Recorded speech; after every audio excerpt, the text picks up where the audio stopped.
deskripsi ini memiliki tujuan yang membantu pembaca membentuk gambaran yang jelas tentang objek yang dijelaskan dalam pikiran mereka.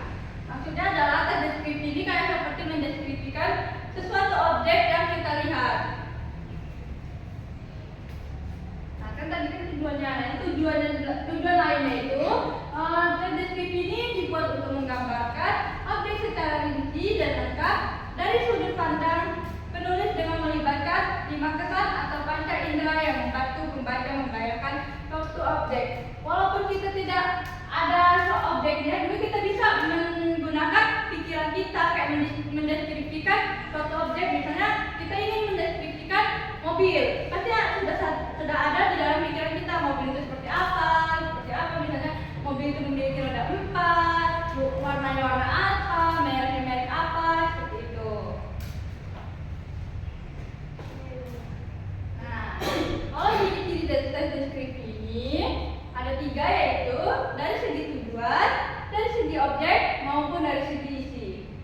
Maksudnya adalah jika dari segi tujuan, tes deskripsi ini menjelaskan objek dari sudut pandang pada penulis dan melibatkan 5 indera agar pembaca dapat membayangkan objek tersebut seolah-olah mereka mengalami sendiri. Yang sudah Ibu jelaskan tadi, bahwa kita itu tanpa memiliki objeknya, kita itu sudah menggunakan indera kita, dari indera penglihatan, karena kita sering melihat objek yang ingin kita deskripsikan. Ya, seperti contoh tadi, seperti mobil, atau mendeskripsikan motor, dan hal lain sebagainya. Nah, kalau misalnya kita dari objeknya ini, objeknya itu benar-benar ada di depan kita. Misalnya kita ingin mendeskripsikan laptop atau komputer ini. Apa deskripsi laptop ini? Coba jelaskan ini ya Syifa, deskripsi laptop ini seperti apa?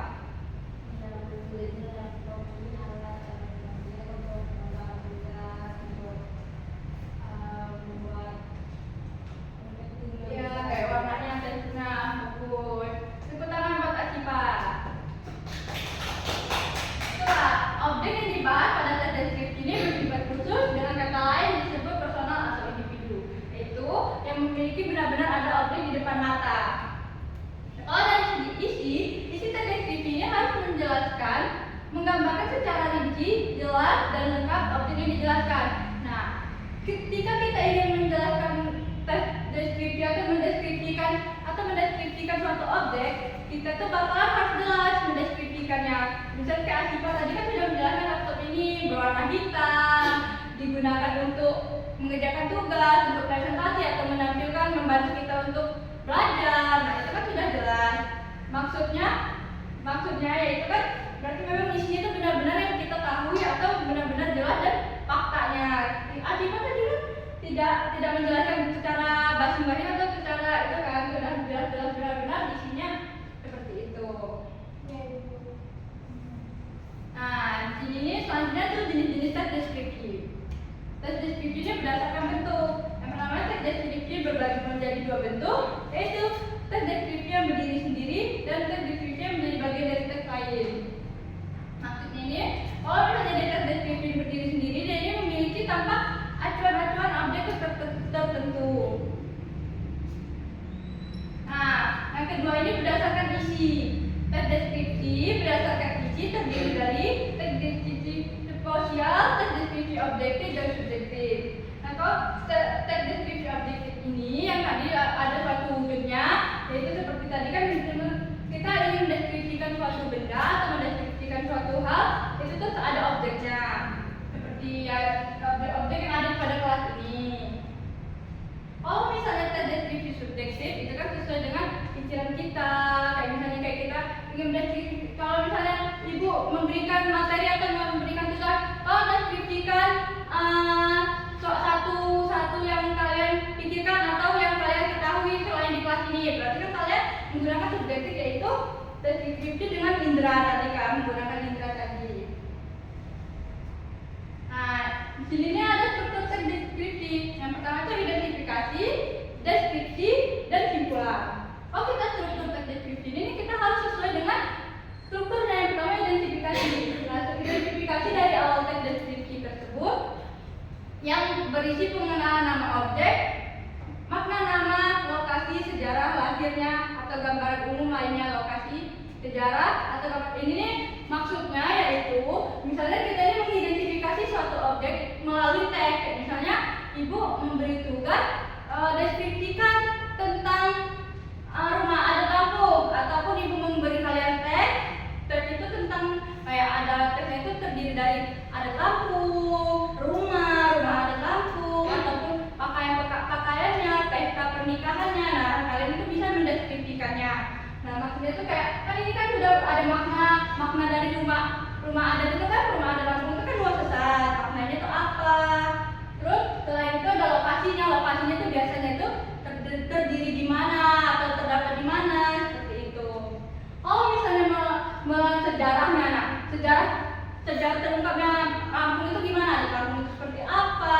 Pasti di setiap adat itu pasti ada ini kan, kayak sejarah-sejarahnya kenapa bisa seperti itu, ataupun kayak gimana sih berdirinya adat kampung ini, ataupun berdirinya rumahnya kalau misalnya kalian ingin mendeskripsikan rumah tersebut.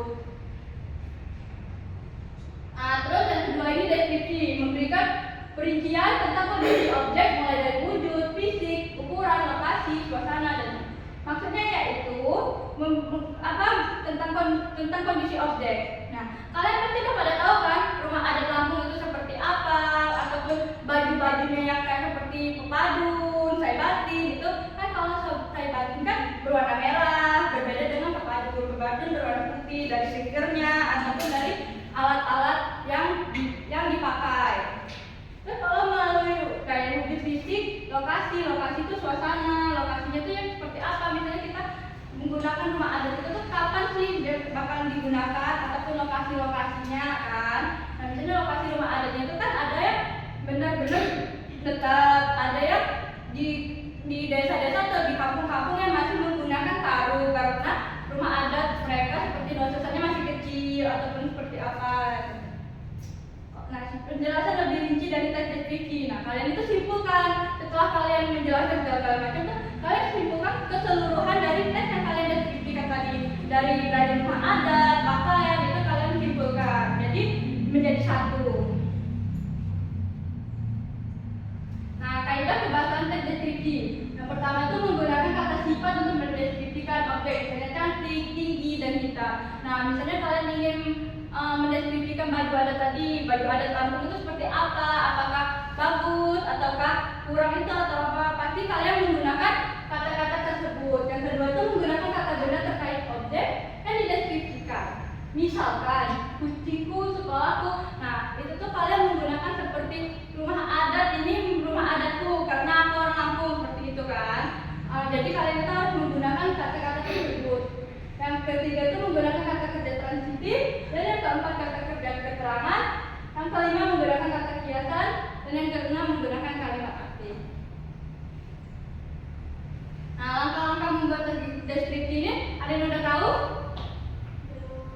Baiklah, kalau belum tahu kalian dijelasin. Yang pertama itu menentukan objek yang akan dideskripsikan. Nah, seperti tadi itu kalian harus menentukan dulu apa yang ingin kalian deskripsikan. Misalnya tentang rumah adat tadi itu, kalian tuh harus paham rumah adat itu seperti apa, bentuknya bagaimana. Dan yang kedua itu membuat judul yang sesuai. Nah, kalau misalnya maksud dari judul sesuai ini, kalian tuh ingin mendeskripsikan tentang rumah adat. Tidak mungkin dong misalnya kalian ingin mendeskripsikan rumah adat tetapi kalian judulnya mendeskripsikan baju adat, sedangkan isi teks deskripsi kalian itu tuh tentang rumah adat. Bakalan itu kan tidak sesuai dengan judul teksnya. Nah, mencari membuat perangkat karangan itu seperti apa, bagaimana, mencari data ini yang kalian mencari sumber-sumber yang seperti misalnya seperti dari orang tua ataupun dari internet. Itu kan banyak kan kayak deskripsi tentang rumah adat ataupun tentang baju adat yang ingin kalian deskripsikan. Yang kelima ini menata kalimat dalam struktur paragraf deskripsi. Nah, seperti paragraf pertama apa, pembukaan, isi tentang itu kayak penjelasan pertama itu mendeskripsikan pertama, yang kedua itu. Dan yang keenam itu menulis secara rinci objek yang dibahas. Dan kalian tinggal menulis apa yang kalian pahami tentang yang ingin kalian deskripsikan tersebut. Dan yang terakhir menggunakan variasi kata yang menarik, dan seperti tambah-tambahan yang kalian ketahui itu tuh dibuat semenarik mungkin deskripsinya. Nah, ini ada contoh kata-kata serapan bahasa daerah dalam teks deskripsi. Ada yang bisa baca? Nah,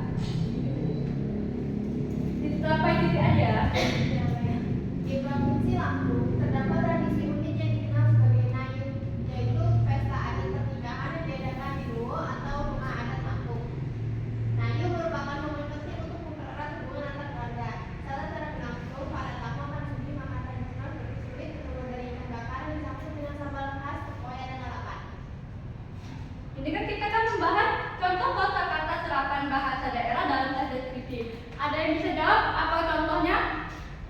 Ayu. Nah, betul. Kenapa bisa Nayu? Karena kata Nayu itu peta ada pernikahan. Maksudnya kan kalau misalnya bahasa aslinya Nayu kan, Nayu itu kan dari bahasa Lampung. Sedangkan peta adatnya itu dari bahasa Indonesia. Itu tuh kenapa kita bisa menjadi contoh kata serapan itu? Karena kata Nayu itu tuh dari bahasa daerah, sedangkan bahasa peta ada pernikahan dari bahasa Indonesia yang bisa kita deskripsikan.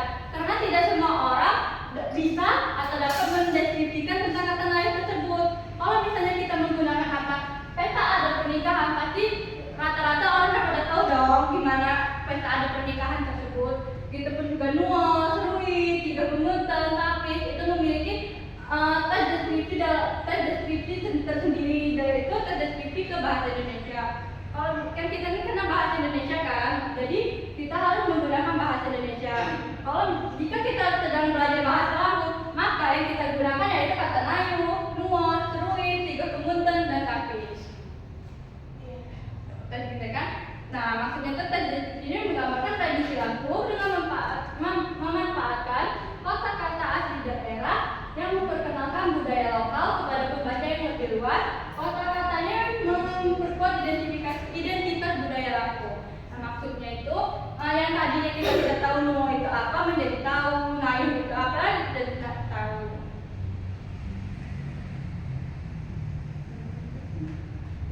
Dari semua yang Ibu jelaskan, ada yang bisa nyimpulin maksudnya apa tes deskripsi menggunakan kata-kata itu?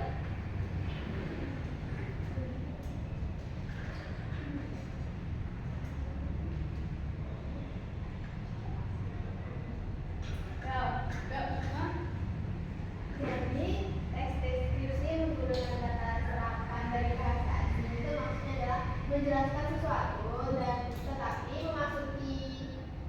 memilih diksi yang memilih kata itu dari serapan bahasa asing, misal dari bahasa daerah, dan digunakan dalam teks deskripsi tersebut. Ya, bagus dan cukup bagus. Tepuk tanganmu.